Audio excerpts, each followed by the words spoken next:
முதலில்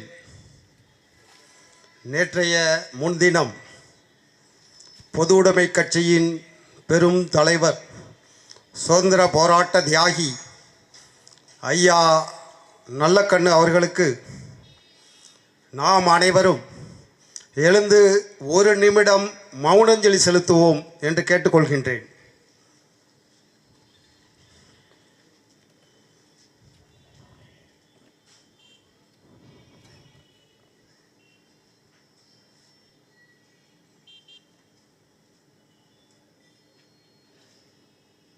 நன்றி.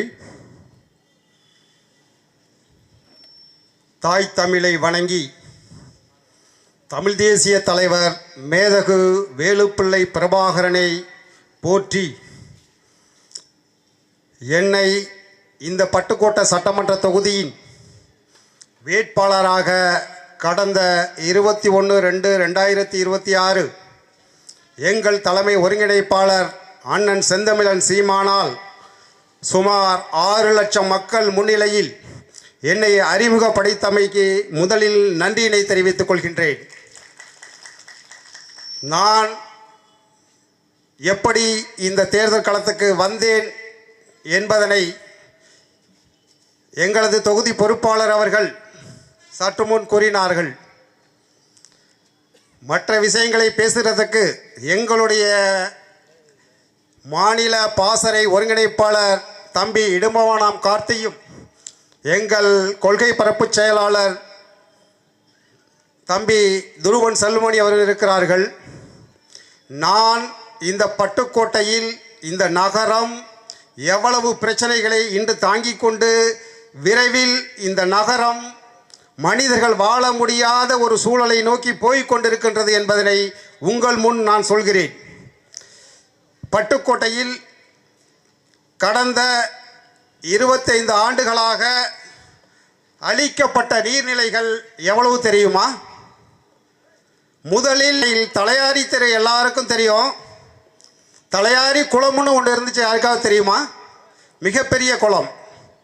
அந்த குளத்தை தூர்த்துதான் இந்த பேருந்து நிலையத்தை கட்டினார்கள். அது முதலில் தொடங்கியது. இரண்டாவதாக தென்னை கொள்முதல் செய்வதற்காக ஒரு இடத்தை தேர்வு செய்தார்கள். அது வளவான்புரம் அருகே உள்ளது. அதுவும் ஒரு ஏரி, ஒரு குளம். இந்த ஆட்சியாளர்களுக்கு நீர் எவ்வளவு முக்கியம் என்பதனை ஒரு துளி கூட கவலை இல்லை. ஒன்றே ஒன்று சொல்லிக் கொள்கிறேன். இன்னும் 20 ஆண்டுகளில் உலக மக்களில் கிட்டத்தட்ட 50% மக்களுக்கு குடிநீர் இல்லாமல் போகப் போகிறது. இந்த உலகத்தில் மிக அதிக விலை கொடுத்து வாங்க வேண்டிய பொருள் நீராக மாறும். ஒன்றே ஒன்று எடுத்துக்கோமே, இப்போ எல்லாம் பாட்டிலில் தண்ணி வாங்கி குடிச்சிடுறோம். இன்னும் கொஞ்ச காலத்தில் அதுவும் வாங்க முடியாது. ஒன்றே ஒன்று சொல்லுகிறேன், உங்கள் 2 நாளைக்கு தண்ணீர் இல்லாமல் உங்களால் இருக்க முடியுமா? அப்போது ஒருத்தன் ஒரு பாட்டில் நிறைய தண்ணி கொண்டாந்து வச்சுக்கிட்டு, நீ போட்டிருக்க 5 பவுன் நகையை என் கையில் கொடு, அப்போ தான் இந்த நீரை கொடுப்பேன்னு சொன்னால் நீங்கள் நகையை கொடுப்பீங்க. ஏன்னா நீர் தான் முக்கியம். ஆனால் இந்த பட்டுக்கோட்டை நகராட்சி என்பது நீர்நிலைகளை அழித்து கொண்டிருக்கின்றது. எத்தனை நீர்நிலைகளை அழித்திருக்கிறார்கள் தெரியுமா? எப்படி அழிக்கிறார்கள் என்றால், இந்த நகராட்சி 75 ஆண்டுகளை கடந்து செல்கிறது. ஒரு நாளைக்கு 3 கோடி கழிவு நீர் இந்த நகரத்திலிருந்து வெளியேற்றப்படுகிறது. அந்த கழிவு நீர்கள் எங்கே செல்கிறது என்று யாராவது இதற்கு முன்னாடி சட்டமன்ற உறுப்பினர்களாக, நகரமன்ற தலைவர்களாக இருந்தவர்களும் கேட்டீர்களா? இன்று முதல் கேளுங்கள். அந்த ஒரு நாளைக்கு 3 கோடி கழிவு நீர் எங்கு செல்லுகிறது என்று கேளுங்கள். அந்த கழிவு நீர் முழுக்க இங்கிருந்த அருமையான நீர்நிலைகள். பட்டுக்கோட்டை நகரம் என்பது 28 நீர்நிலைகளை கொண்ட ஒரு அருமையான நகரம். ஒரு 15 ஆண்டுகளுக்கு முன்னாடி எல்லாம் நாம் அதிலே குளித்தோம், தண்ணீர் அருகினோம், எல்லாம் செய்தோம். இன்னைக்கு அந்த குளத்தில் கால் கூட வைக்க முடியாத நிலைமையில் சாக்கடை நீர்களை நிரப்பி வைத்திருக்கிறது இந்த நகராட்சி நிர்வாகம். ஏன் என்று இதுவரை இந்த அண்ணா திராவிட முன்னேற்ற கழக சட்டமன்ற உறுப்பினர்களாக இருந்தவர்கள் கேட்கவில்லை. இதே அண்ணா திமுக நகரமன்ற தலைவர்களாக இருந்தவர்களும் அதை பற்றி கவலை இல்லை. அவர்களுக்கு தேவை கமிஷன் கமிஷன் கமிஷன், அவ்வளவுதான். அது எதிர்கட்சியாக இருந்தாலும் சரி, ஆளுங்கட்சியாக இருந்தாலும் சரி. ஆளுங்கட்சியாக இருந்தால் 25,000 கமிஷன், எதிர்கட்சி மெம்பராக வார்டு மெம்பராக இருந்தால் 15,000 கவர், அவ்வளவுதான் அவங்களுக்கு தெரியும். இந்த நீர்நிலைகள், அழிக்கப்பட்ட நீர்நிலைகளை வரிசைப்படுத்துகிறேன், கேளுங்கள். முதலில் ஆவுடையார் குளம், ஆனை விழுந்தான் குளம், கோட்டை குளம், களிச்சான் குளம், ஐயனார் குளம், வண்ணான் குளம், பூமணியார் குளம், அந்தோணியார் குட்டை, செம்போடை குளம், முதலியார் குளம், செட்டிக்குளம், குட்டைக்கரை குளம், விளாங்குளம், பூலாங்கண்ணி ஏரி, குறும்பக்குளம், மங்கம்மா குட்டை. தற்பொழுது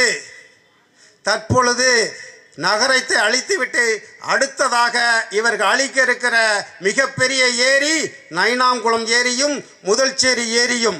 நன்றாக உணர்ந்து கொள்ளுங்கள். நீரில் என்றால் மனிதர் வாழவே முடியாது என்பதனை ஒரு எல்லாரும் மனசில் ஏற்றிங்க. அடுத்து முக்கியமான இந்த டவுன் பிளானிங் இருக்குல்ல, டவுன் பிளானிங் ஆஃபீஸர், நகர திட்ட அலுவலர். நீங்கள் ஒரு வீடு கட்டணும்னா அவர்கிட்ட தான் அப்ரூவ் வாங்க போனீங்கன்னா என்ன, இங்கே இருக்கிற பட்டுக்கோட்டை நகரத்தில் இருக்கிற ஒவ்வொருத்தரும் நகராட்சிக்கு போயிருப்பீங்க. ப்ளூ பிரிண்ட் கொண்டுகிட்டு போய் ஒரு வீடு கட்டணும்னு அங்கே போனோம்னா இந்த ஒவ்வொரு வீடையும் அந்த நகர கட்டிட அதிகாரி ஆய்வு செய்து அதற்கு வடிகால் இருக்கிறதா, கழிவுநீர் வெளியேற்ற பகுதி இருக்கிறதா, மழைநீர் சேகரிப்பு இருக்கிறதா என்பதை ஆராய்ந்து உங்களுக்கு அனுமதி கொடுக்கணும். ஆனால் அப்படியா கொடுக்குறாங்க?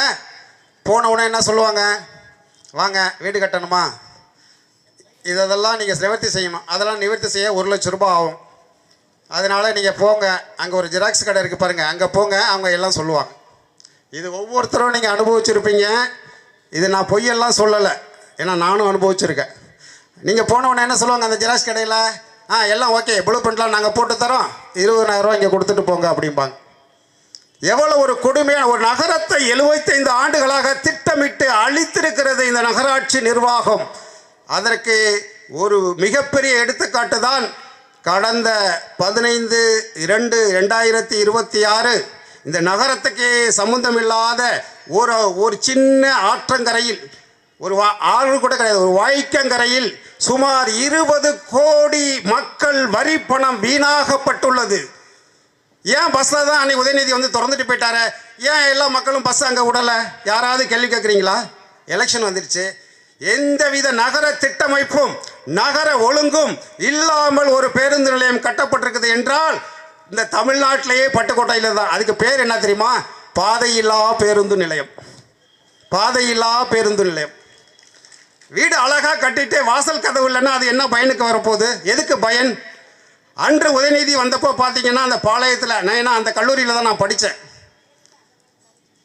ஸ்டார்டிங்லேருந்து அந்த கடைசி வரையும் ஒரு 500 வாழைத்தார்கள், ஒரு 500 கரும்பு கட்டுகள் கட்டிட்டு உதயநிதி அங்கே போனார். அந்த செலவு பண்ண காசை பட்டுக்கோட்டையில் 48 குழந்தைகள் விளையாட்டு பூங்கா இருக்குது, அதுக்கு 4 சறுக்கு மரத்தை எடுத்து போட்டிருந்தா கூட அந்த பிள்ளைங்க சந்தோஷமாக விளையாண்டுட்டு போயிருக்கும். ஆனால் இதுலேயும் கமிஷன் தான் அடிக்கிறாங்க. 48 விளையாட்டு பூங்காக்கள் மாதம் மெயின்டெனன்ஸ் செலவுன்னு ஒரு பில்லை போட்டு எடுக்கிறாங்க. ஆனால் நடைமுறை இருக்கிறது வெறும் 4 பூங்கா தான். அங்கே போனீங்கன்னா பிள்ளைங்க வரிசையாக நின்றுக்கிட்டு இருக்காங்க சறுக்கு விளையாடுறதுக்கு. ஸோ இந்த நகரம் எந்த வகையிலும் திட்டமிடவில்லை. சுற்றுவட்ட பாதை ரிங் ரோடு ஆரம்பித்து 15 ஆண்டு காலமாகிறது. இந்த 15 ஆண்டு காலமாகியும் இன்னும் அந்த சுற்றுவட்ட பாதை வெறும் கால் பகுதி தான் நிறைவேற்றிருக்காங்க, வெறும் கால் பகுதி. அதற்கு பிறகு இப்போ தான் அடுத்த பகுதி, அடுத்த 25%க்கு இப்போ தான் கடைசி முறை பேசியிருக்காங்க. அது எப்போ வரப்போகுதுன்னு இன்னும் யாருக்குமே தெரியலை. அதுபோல் இந்த பட்டுக்கோட்டையில் மற்றும் ஒரு மிகப்பெரிய ஒரு பிரச்சனை நடந்து கொண்டிருக்கின்றது. அதில் இந்த மக்களுக்கு பாதி பேருக்கு தெரிஞ்சிருக்கும் என்று நான் நினைக்கின்றேன். மகாராஜ சமுத்திர பிரச்சனை. 10,000 குடும்பங்கள் இன்று நடுத்தெருவிலே கொண்டு நிப்பாட்ட முடியும் என்று ஒரு வடமாநிலத்தவர் இங்கு வந்து தமிழ்நாட்டிலே 10,000 குடும்பங்கள் 3000 ஏக்கர் என்னது என்று சொல்லுகிறான் என்றால் இந்த திராவிட அதிமுக ஆட்சிக்கு இந்த தமிழர்கள் குடிகை மீது எந்த அக்கறையும் இல்லை என்பதை உறுதிபட சொல்லுகிறேன். இந்த 2026 உண்மை தமிழன் எங்கள் செந்தமிழன் சீமான் அரியணை ஏறுவார். அதற்குள் நீ இங்கிருந்து நகர்ந்து விட வேண்டும். இல்லை என்றால் எந்த குடும்பத்தின் மீதாவது இந்த மாதிரி இந்த நிலம் என்னது, இந்த நிலம் எனக்குடையது என்று கூறினால் நீ இந்த பகுதியிலேயே வசிக்க தகுதியற்றவராக எங்கள் அண்ணன் செந்தமிழன் சீமான் ஒரே ஒரு சட்டமன்றத்திலே ஒரு தீர்மானம் ஏற்றி அனைத்தையும் அந்த மக்களுக்காக வழங்கி விடுவார் என்பதனை ஞாபகப்படுத்திக் கொள்கின்றேன். மேலும் முக்கியமான பிரச்சனை, இந்த முறை திராவிட முன்னேற்ற கழகம் உங்கள் இல்லங்கள் நோக்கி வாக்கு கேட்டு வருவார்கள். அவர்களிடம் நீங்க கேட்க வேண்டிய கேள்வி முதல் கேள்வி, ஏன்னா இந்த பட்டுக்கோட்டை பகுதியில் தான் நிறைய மாணவர்கள் அதிகமான மார்க் பெற்றவர்கள். எங்கள் வேட்பாளர் இருக்கக்கூடிய தம்பி பல்லவரம் தொகுதி வேட்பாளர் இருக்கக்கூடிய கார்த்திகேயன் அவர்கள் கூட பட்டுக்கோட்டை லாரல் பள்ளியிலே படித்தவர் தான். அவர் டாக்டராக இருக்கார். அதன் பிறகு ஒவ்வொரு ஆண்டும் இந்த பகுதியிலிருந்து 25-30 மருத்துவ மாணவர்கள் செல்ல வேண்டியதை இந்த நீட்டு தடை செய்து கொண்டிருக்கின்றது. சென்ற தேர்தல் பரப்புரையிலேயே உதயநிதி என்ன சொன்னார்? நாங்கள் வந்தால் முதல் கையெழுத்தை நீட்டை நீக்கி விடுவோம் என்று கேட்பார்கள். இப்பொழுது வரும்போது கேளுங்கள், உதயநிதிக்கு கையெழுத்து போட தெரியாதா? இல்லை அவங்க அப்பா மு.க. ஸ்டாலினுக்கு கையெழுத்து போட தெரியாதா? ஏன் நீட்டுக்கு இன்னும் எங்களுக்கு விலக்கு வழங்கலைன்னு கேளுங்க. கேட்டு உங்களுக்கு வாக்கு செலுத்த முடியாது என்று சொல்லுங்கள். அடுத்ததாக நாம் தமிழர் கட்சி 234 வேட்பாளர்களையும் அறிவித்து வேலை செய்து கொண்டிருக்கின்றோம். திராவிட முன்னேற்ற கழகம், அண்ணா திராவிட முன்னேற்ற கழகம் யார் என்ற வேட்பாளர் போட்டியிலே இங்கே பிரச்சனை ஓடிக்கிட்டு இருக்கு. அவங்க எல்லாம் நினச்சிக்கிட்டு இருக்காங்க, எலெக்ஷன் அறிவித்தா நம்ம தலைவர் 9,000 ரூபாய் கொடுத்துட்டார். ஜனவரி மாதம் பொங்கல் போனஸ் 3000 ப்ளஸ் மகளிர் தொகை 4000. அதுபோல் பிப்ரவரி மாதம் இந்த வருஷம் மட்டும்தான் கோடை காலம் வருதுன்னு சொல்லி கோடை ஊக்கத்தொகையாக 2000 ப்ளஸ் 3 மாதம் 5000, 9,000 ரூபாய் 1,38,00,000 குடும்ப அட்டைதாரர்கள் கொடுத்துருக்கிறாங்க. அதில் மொத்த தொகை எவ்வளவு தெரியுமா? 13,800 கோடி ரூபாய். 13,800 கோடி ரூபாயை 10 லட்சம் கடன் வாங்கி நடத்தி கொண்டிருக்கின்ற இந்த திராவிட முன்னேற்ற கழக அரசு 2 மாதத்தில் 13,800 கோடி ரூபாயை வீணடிச்சிட்டாங்க. எதுக்குன்னா அந்த 13,800 கோடி ரூபாயில் 10,000 கோடியை டாஸ்மார்க் மூலமாக அடுத்த நாளே அவங்க வசூல் பண்ணிட்டாங்க. அந்த 10,000 கோடி எங்கே போணுச்சு? அதில் இந்த அரசு 50% மட்டுமே. ஏன் பாலாஜி, செந்தில் பாலாஜி 10 ரூபா பாலாஜின்னு சொல்லிக்கிட்டு இருக்கோமே, அவர் ஏன் இன்னும் அமைச்சராகலை?